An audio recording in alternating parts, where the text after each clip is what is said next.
नमस्कार बंधुरा tasty food किचेने तुम्हारे स्वागत। आज के आमी टेस्टी फूड किचेने रान्ना करब माछेर भर्ता।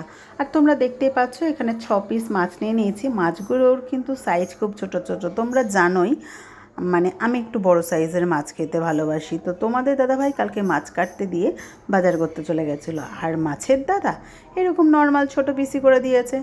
देखे तो आमार खूब राग हये गेছে जे एत छोटो छोटो पिस आमी एकदम पछंद करी ना खेते।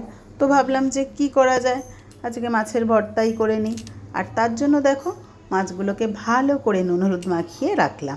तारपर एदिके ग्यासे बसिए दिलाम एकटा कड़ाई, और कड़ाइয়ের মধ্যে সামান্য পরিমাণে তেল দিলাম। খুব বেশি তেল দিইনি, অল্প তেল দিয়েছি, ওই 4 চামচ 5 চামচ মতো। আর মাছটাকে উল্টে পাল্টে একটু ভেজে নেব।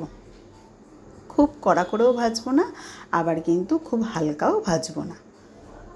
আর যাদের একটু আষ্টে গন্ধ লাগে মাছের, তারা এর মাছটা যখন নুন হলুদ মাখাবে তার সাথে একটু ভিনিগার মাখিয়ে যদি রেখে দাও আগে, তাহলে কিন্তু খুব ভালো হয়।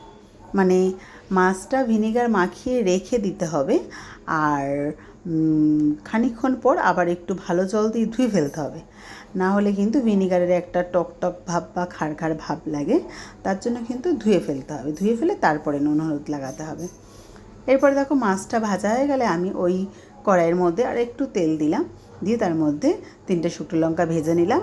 আর এদিকে একটা বড় সাইজের পেঁয়াজ বেশ লাল লাল করে ভেজে নিয়েছি। আর পেঁয়াজ ভাজা একদম হয়ে যাওয়ার শেষ মুহূর্তে নামানোর সময় ওর মধ্যে 1 চামচ কালো জিরে দিয়ে দিয়েছি। এবার মাছটাকে ঠান্ডা হলে আমি কাটাগুলো খুব ভালো করে বেছে নেব। মাছের কাটা বাছা হয়ে গেলে আমি পরিমাণ মতো লবণ নিয়ে নিয়েছি, আর লবণের মধ্যে শুকনো লঙ্কাটাকে বেশ ভালো করে ডলে ডলে মেখে নিয়েছি। আর তারপরে মাছটাকে কিন্তু এইভাবে হাত দিয়ে বেশ ভালো করে মেশ করে নিয়েছি। এবার আমি দেখো যে কড়াইটাতে পেঁয়াজ ভেজেছিলাম তার মধ্যে অনেকটাই তেল রয়েছে, তো মাছের মেশ করা ডোটা আমি কিন্তু দিয়ে দিলাম কড়াইয়ের মধ্যে। আর ভালো করে হাত দিয়ে মিশ করে কিন্তু কড়াইয়ের মধ্যে পেঁয়াজের সাথে মাখলাম, আর তার সাথে দিয়ে দিলাম ধনেপাতা।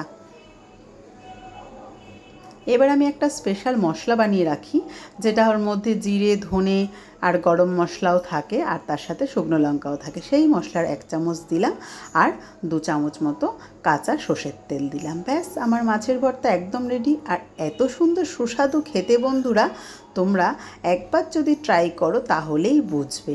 আমার রেসিপিটা ভালো লাগলে অতি অবশ্যই একবার ট্রাই করো, আর কমেন্টে আমার জানিও তোমাদের কীরকম লাগলো আমার এই রেসিপিটা। ফেসবুক থেকে দেখলে পেজটা ফলো করে দিও, আর ইউটিউব থেকে দেখলে একটা সাবস্ক্রাইব করে রেখো বন্ধুরা, নতুন ভিডিও পাওয়ার জন্য।